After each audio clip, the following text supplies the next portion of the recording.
Hi there, and welcome to Detail, the 1998 Chicago Bulls. I'm Hannah Storm. The NBA changed forever with the rise of the Bulls in the 1990s. Michael Jordan would take flight and become arguably the greatest to ever step on the court. But it was his coach, Phil Jackson, who combined Zen philosophy with a then little-known motion offense that would help redefine the way the game was played. After winning 5 titles from 1991 to 1997 under Jackson, the Bulls were on a mission in 1998, knowing it was their last time together, their second chance at a three-peat, with an opportunity to become one of the greatest dynasties in professional sports. In this segment, Jackson explains the offense that is synonymous with his coaching career, the triangle, as he takes us back to Game 3 of the 1998 NBA Finals between the Chicago Bulls and the Utah Jazz. One of the things about the triangle offense is that it's very efficient against teams that want to double team or want to rotate, because everybody's in motion and it's keeping players honest because they have to play somebody. There you have a triangle setup with just a basic 2-pass to the inside to the post player.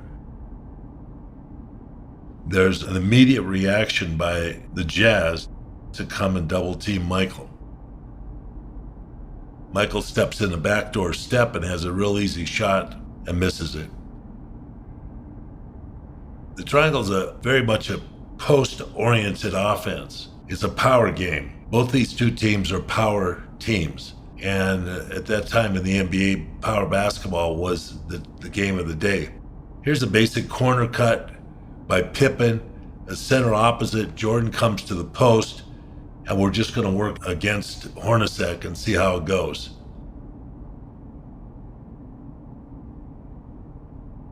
Very slow start in this game. This is what we call a guard quickie of a high post situation, an automatic. We want to see how they're going to deal with a screen roll. And they sent Michael to the baseline and came and double teamed with Ostertag.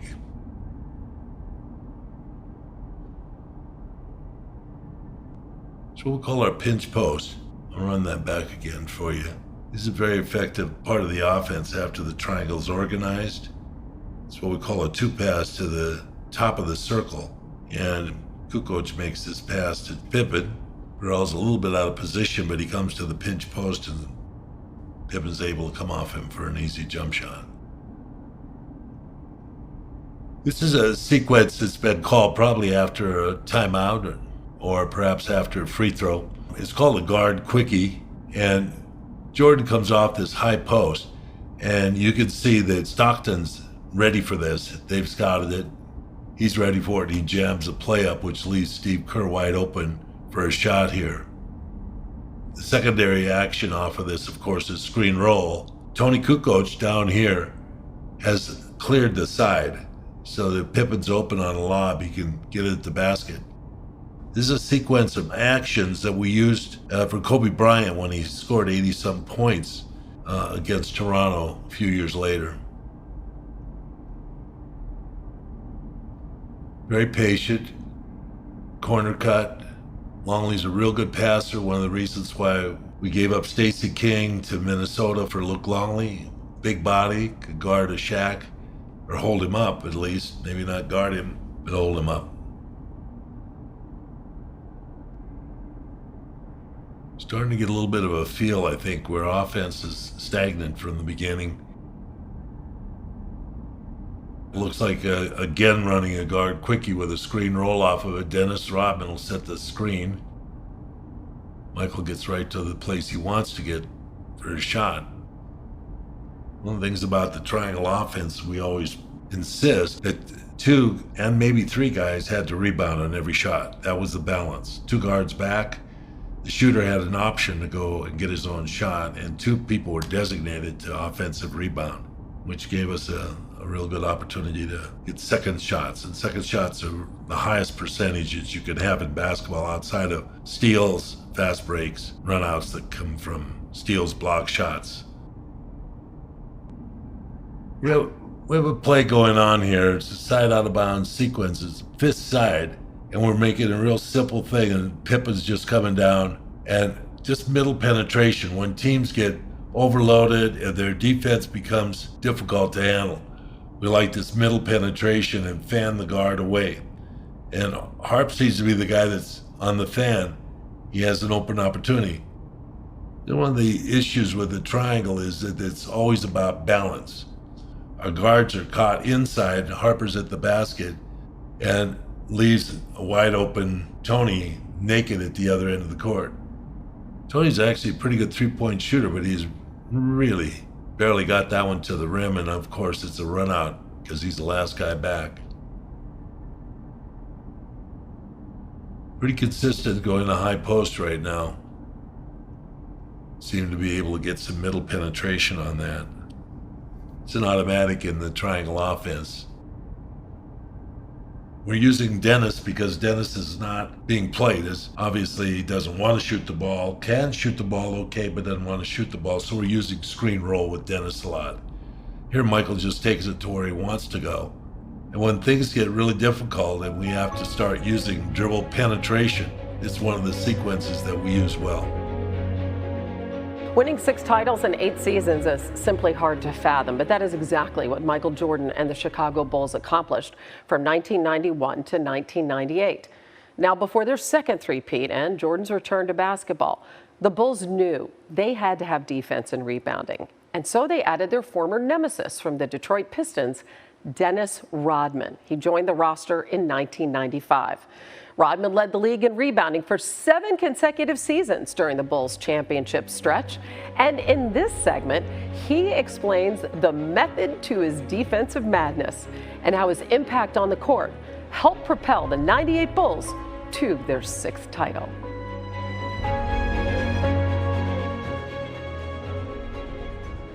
The Chicago Bulls for the last 3 years, we've been such a great defensive team, and it's amazing the fact that we are pretty much, as you can look at us right now, we're pretty much 6'7" to 6'8" around the board here. That's pretty much the average height for us on our team.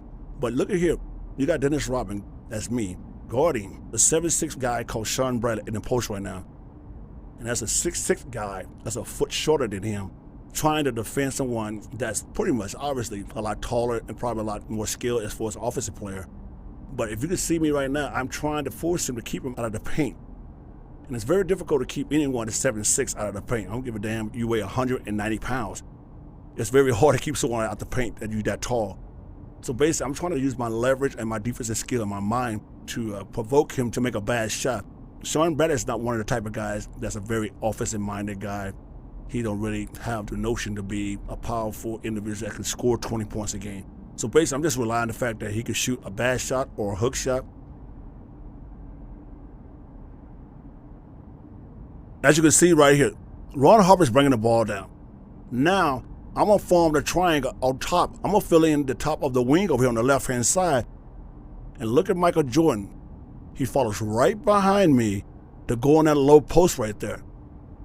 And basically, it doesn't matter who's playing the position. Everyone has an option to touch this ball here. And basically, Ron Harper's going to throw it to me. Michael's going to set the triangle. All of a sudden now, the guy that's guarding Michael decided he wants to come out and try to guard me, even though I don't shoot a three-pointer. I don't shoot at all. Tony Kukoc stays at the top of the key. Now, look at Burrell on the weak side here. He's over here going to form the high pick and roll for Tony Kukoc. But now, as you can see, I get the ball, and I see Michael Jordan has the leverage because the defender on Michael Jordan decides to play on top of him. And Michael said, of course, he's going straight to the basket. So all of a sudden now, that was an easy play for me to just dump the ball in. And here we go. Very easy. Very easy. 3-point play.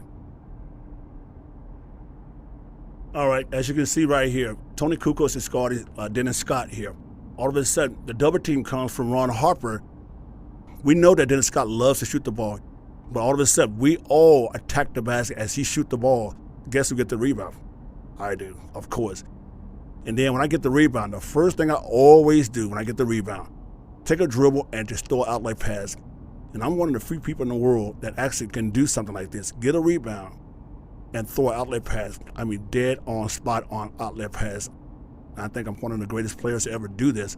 But it's remarkable the fact that we trust each other so well and we're all great passers. So if you can look at this play here, Dennis Scott comes to the basket. Tony Kukoc tries to guard him. He shoots a short shot. I come to the middle. It's short. I get it. Dribble it out. Throw an outlet pass to Michael Jordan. And all of a sudden, there go God doing his thing again. Now we're forming a triangle. These are totally different players besides me as a starting lineup. You got Randy Brown, you got Steve Kerr, Jud Buechler, and Bill Wennington. So these guys should know the triangle, right? As you're going to see, they actually do know the triangle. Now you're going to see one thing. I come up the top. I'm waiting for Steve Kerr to go to the baseline. Now I'm waiting for Bill Wennington or Jud Buechler to fill it at the post. So you're going to see Jud Buechler comes over. Now I throws it back to Randy Brown.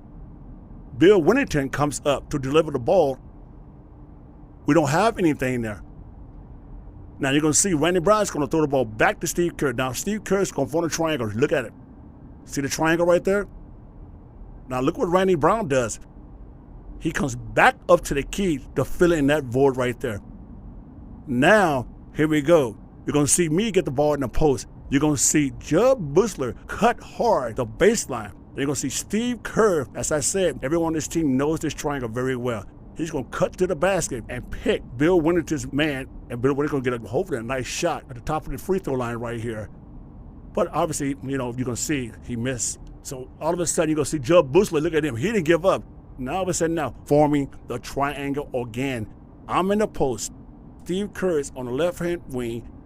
Now Bill Wennington is in the corner. Now they're going to pass the ball into me. And watch what happens after this. Look here. Boom, bam. Bill Wennington gets the ball at the corner of the free throw line. And now here's the end results. He shoots the ball. There you go, the triangle. Basically, you're seeing all the guys trying to form a triangle. You got Tony Kukoc right here to his left. You got Bill Wennington's cutting through the basket to try to form a triangle. Now, right beside him, you got Steve Kerr. Steve's going to go all the way through to the corner to form the triangle on this side, the right-hand side. Bill Wennington's right here at the post as usual. Now, Michael is going to go and set a screen for Steve Kerr. This is what the triangle is all about. It's about everyone touching the basketball. Now, as you can see, Michael likes to shoot the ball all the time, but you know what? There's one thing that people always talk about Michael. Michael will sacrifice a lot to win. As you can see here, Michael's going down to set a screen on Steve Kerr's man, and Steve Kerr's going to come up, and Steve Kerr, he's probably one of the top stop and shoot guys in the league probably ever. So as you can see here, Michael Jordan goes down, picks his man, Steve Kerr pop, end result three-pointer. Now here we go. Steve Kerr brings the ball up, gives it to Michael Jordan. Obviously, he's going down to the corner. All of a sudden, I come down as a trailer and get to the post. All of a sudden, now you see a triangle. Michael comes down, going to set a screen on Steve Kerr. All of a sudden, here comes Burrell. He pops to the corner of the free throw line to set up another triangle on the other side. There's no option where we are. So Tony Kukoc looks to his right, pass the ball to Burrell. They're going to try to do a pick and roll right here. Burrell sets another pick and roll. All of a sudden, look what happens after this. On the weak side, there's no triangle. But as you're going to see, as I hit play here, watch how the triangle forms again in the same scenario. Look at this. Boom, backdoor cut. Is it amazing? Backdoor cut. Then all of a sudden now you see me doing what I do best. Tip in, rebound. This is a different form of a triangle. If you can see the triangle right here, we form it at the top now, the triangle. All of a sudden you'll see Burrell come up, get the ball. So now Tony Kukoc is supposed to go down from here to go down to the block here. And Michael Jordan's supposed to come off here to the top, or you can cut through the baseline. So as you're going to see, as it forms out to be, Ron Harper goes through. Tony Kukoc fills the wing. Michael comes over and takes a jump shot. And that's the one thing about the triangle. It don't have to be low. It could be high. It could be mid. Anywhere on the floor. As long as we do the triangle, it works to perfection, as you can see. The Mavericks are trying to get into some form of offense. Now all of a sudden, now you see me trying to guard the 7'6" guy again, Sean Bradley, a 6'6" Dennis Rodman, and they're trying to get in some form of offense. Now they see there's a mismatch between me and Sean Bradley because I'm only a foot shorter than he is. So if it said, now, Sean Bradley going to try to post me up in the middle. Obviously, he's not exerting his will to want to score. So basically, I said, okay, great. I'm going to put an elbow in your back and do one thing. Since you're not strong enough to push me back and dunk on me as a 7'6" guy, I'm going to show you what one of the best defensive players in the world can do to you. So basically what he do, I made him reposition to go up to the high post instead of low post. That's my advantage. Right here, he don't have the lower body strength to push me. You can see right there, AC Green, all those guys in business look at me, Dennis, what are you doing? That's no fair, right? Damn. So moving on. So I'm laughing at it. Rip screen, out in the parking lot, pinch post. Those are the terms used by NBA coaches when they're describing the intricacies of moving without the ball on the court. It seems fitting that you're about to hear those terms from Steve Kerr. Before winning 3 titles as head coach of the Golden State Warriors, Kerr won 3 titles as a player, a key member of the backcourt for the Chicago Bulls during their second three-peat. In this segment, Kerr provides an in-depth look at offensive rotations, individual matchups, and in typical Steve Kerr fashion, he also has commentary on his look back in the day as he breaks down Game 2 of the 1998 NBA Finals between the Chicago Bulls and the Utah Jazz. So we're watching Game 2 of the NBA Finals 1998. Utah won the first game in overtime without making a three-point shot, which tells you a little bit more about the era of basketball back then. Now, this is a staple Michael Jordan's career, particularly later on in his career. As he got on in years, he became more of a low-post threat. And in this series, Michael had a significant size advantage over Jeff Hornacek on the block. And so you see, we set up and decide we're just going to go right into the post. And on the post feed, Tony Kukoc is going to clear the lane, try to take his man, Greg Foster, through the lane. And that's all that Michael needed to make that one dribble turnaround move. Hornacek really challenges it well, but Michael able to shoot over the top of both Hornacek and Foster. Kind of a signature move for him in that series. So anytime Utah got into a little bit of trouble, if they needed a hoop, this was one of their signature plays. Both Hornacek and Stockton were terrific screeners. And Jerry Sloan ran this play for years. And either Stockton or Hornacek could handle the ball. Either one of them would set the screen. Basically, it's called a rip screen. So Hornacek comes right up the lane. Karl Malone starts at the top of the key. Hornacek sets this hard screen on Longley. As Jordan defends Malone to give Longley the chance to get back, Hornacek pops out, catches a clean pass from Stockton, and look at the position from Karl Malone. This is what made him so difficult to guard, is any sliver of daylight, and he was so strong, he could hold even a guy like Longley at 7 feet, 260 pounds. He'd hold him off and score. Great execution. This typical Utah Jazz, Jerry Sloan basketball. Incredible execution. So here we're going to see the same rip screen action we saw earlier with Hornacek setting the back screen.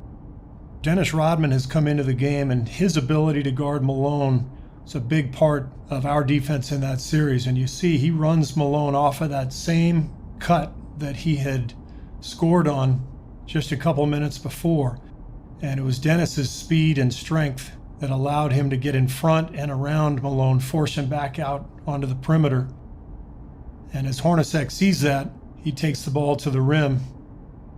Pippen comes over to help and forces a difficult shot, but we can't contain the rebound, and Utah retains possession. This is classic high-low basketball. Michael Jordan setting up shop down on the block. And as soon as he's fronted by the defender here, Luke Longley recognizes that front. And from the weak side, Longley flashes to the foul line. You see Greg Ostertag basically protecting the basket against Jordan. Kukoc finds the opening, and ideally, Ostertag probably should have just stayed in Jordan's lap and forced Longley to shoot the jumper. But as he recovers, Longley with a perfect pass, Jordan seals Anderson, which was not easy to do, and really good coordination between Longley and Jordan for the easy layup. Good offense.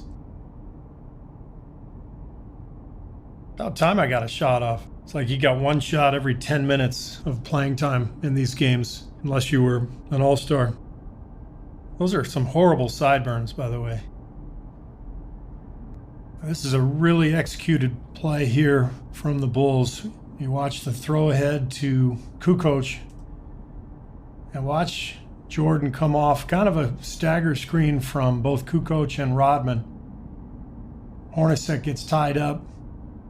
Malone doesn't get out quickly enough to help. And Michael gets a clean look at that 15-footer. That was a much-needed basket in a game that we were really struggling to score in. So this is a classic example of the triangle offense. You'll see the triangle here formed with Jordan in the corner, Kukoc on the block, Pippen with the ball. When you hear the term triangle, that's what it's referring to, is those three players forming a triangle.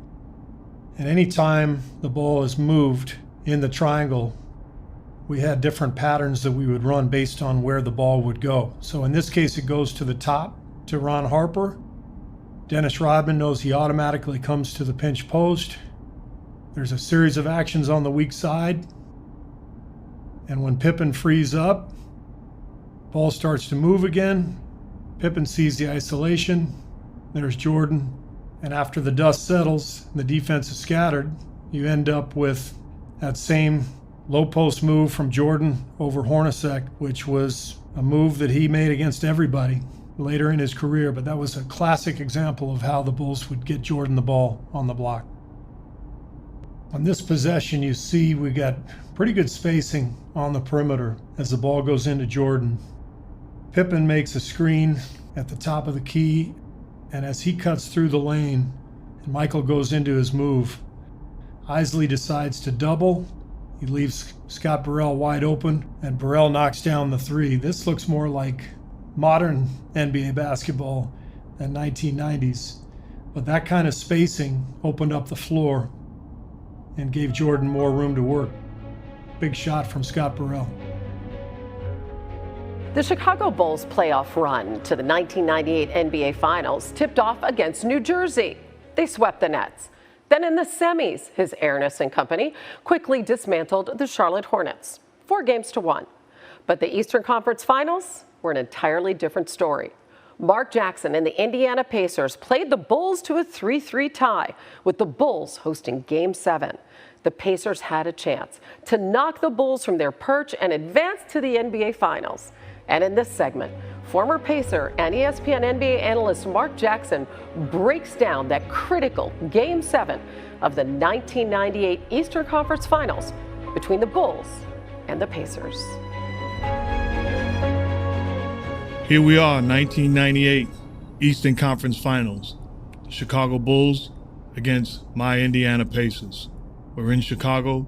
It's Game 7. It's do or die. This is a triangle set for the Chicago Bulls. It's all a setup. All of this motion, all of this movement is simply to get a clear side for Tony Kukoc. We're not aware of it. We think that Michael Jordan historically in this situation comes off of Luke Longley's screen, shuffle cuts into the post. Instead, he comes back to the weak side, giving Tony Kukoc a one-on-one opportunity against Dale Davis. Normally, Dale Davis believes that somebody's sitting on that block ready to help him. But because of the remixed version of the Chicago Bulls offense in this situation, they're ready for this. They give Tony Kukoc an opportunity to play one-on-one early. Gets the basket and the foul.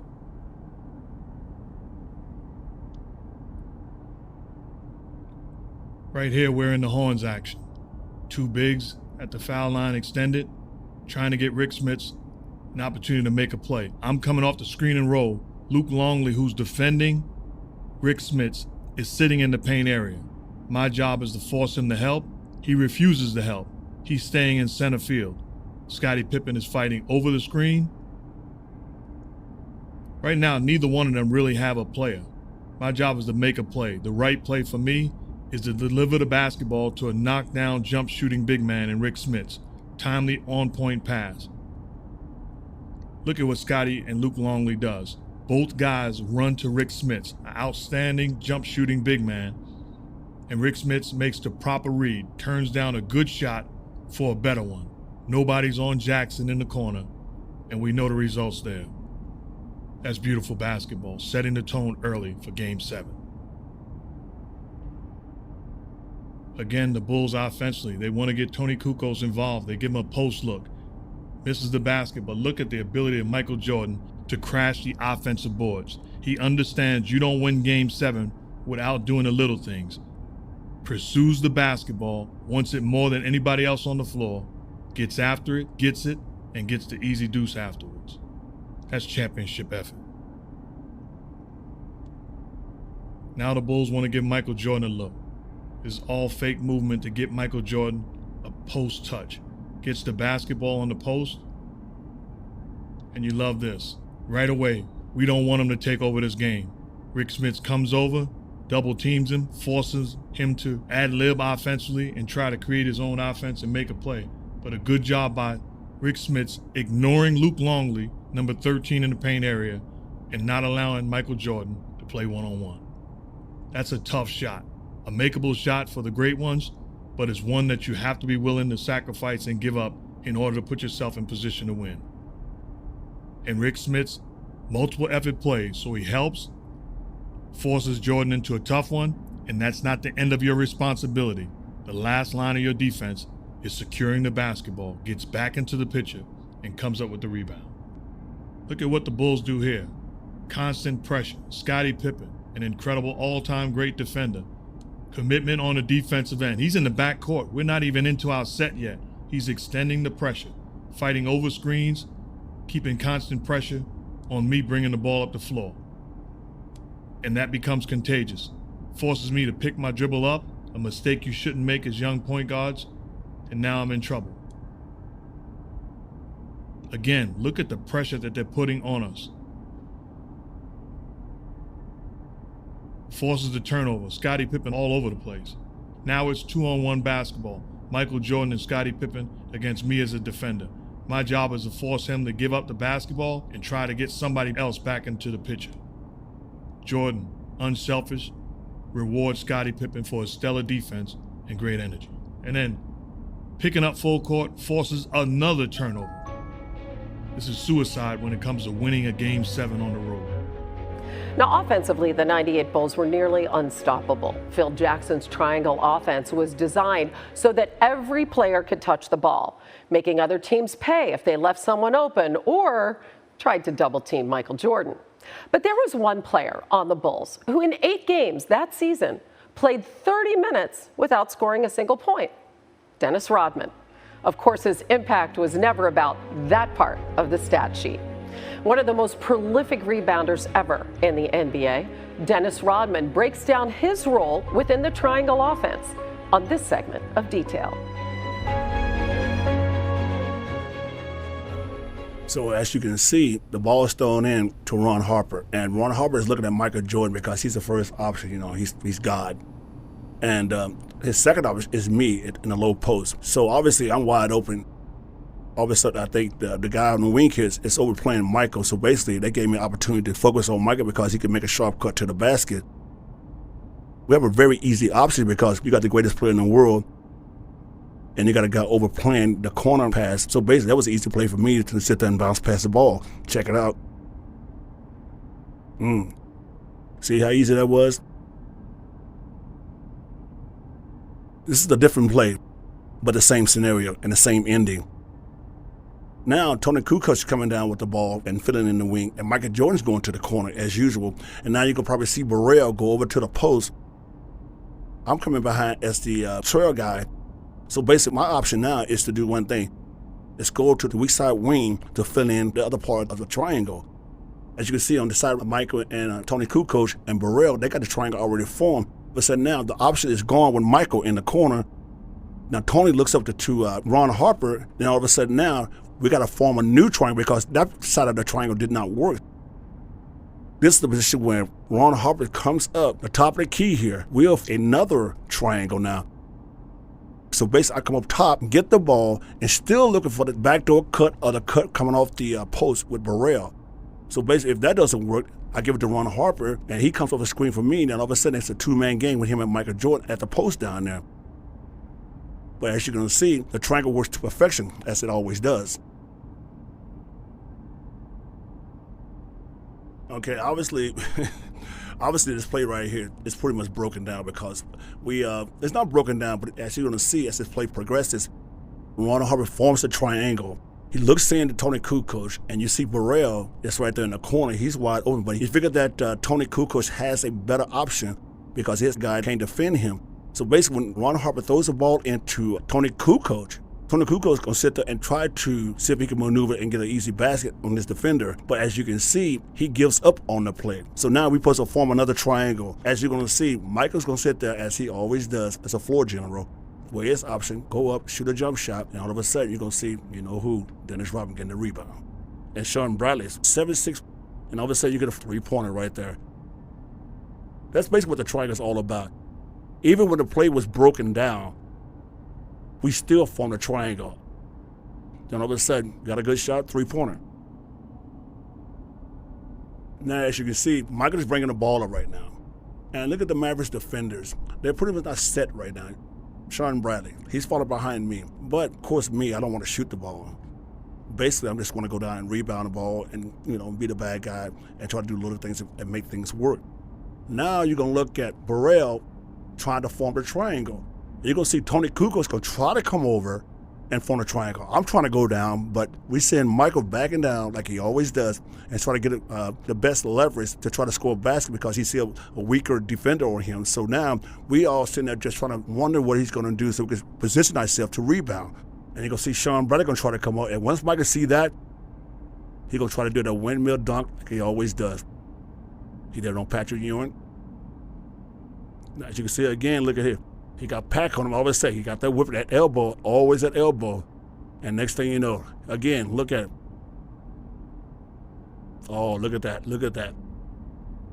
That was Michael's favorite patent move right there. Put that elbow in you and dunk on you every time.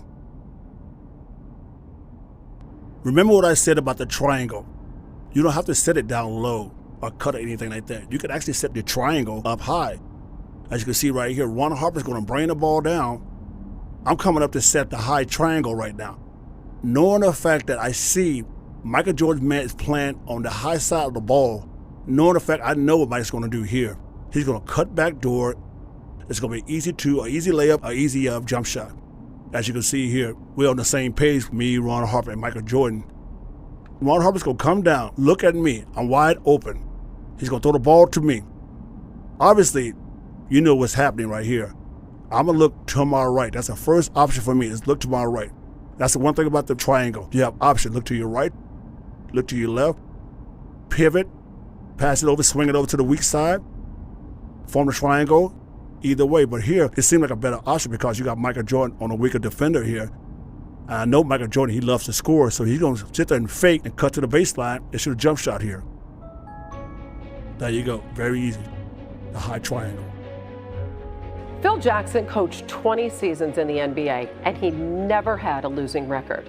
And while he coached some of the greatest players of all time, he knew, as a two-time championship player himself, that even with a great Michael Jordan on his roster, it would still take the entire team working together to consistently be at that elite championship level. Here, Jackson, who coached the Bulls to 6 championships, offers his insights into the last of those title runs and the offense of the 1998 Chicago Bulls.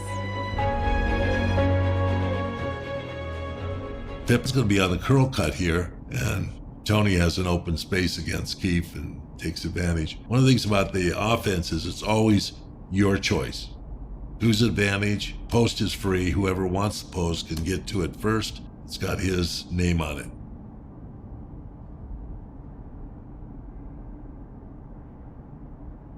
Here's the rip screen I was talking about before. The 40 series, Hornacek picks Karl Malone. This is going to be done often, on and on during the course of this game. Luke gets on the wrong side of Karl Malone, gets a pass over the top and a foul.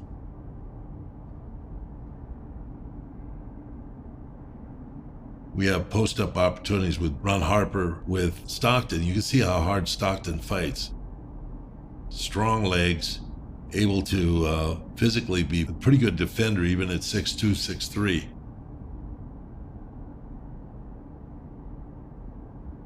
Here you see another rip screen leaving Ron Harper exposed on the wing, and Stockton takes advantage of that. For more on the 1998 Chicago Bulls, check out full episodes of Detail streaming now on ESPN+. And don't forget there's even more from Detail on ESPN+. Check out full episodes from the likes of Peyton Manning, Daniel Cormier, Gino Auriemma, Nick Saban, and the creator of Detail himself, Kobe Bryant. May he rest in peace. Thanks for joining us for Detail. I'm Hannah Storm.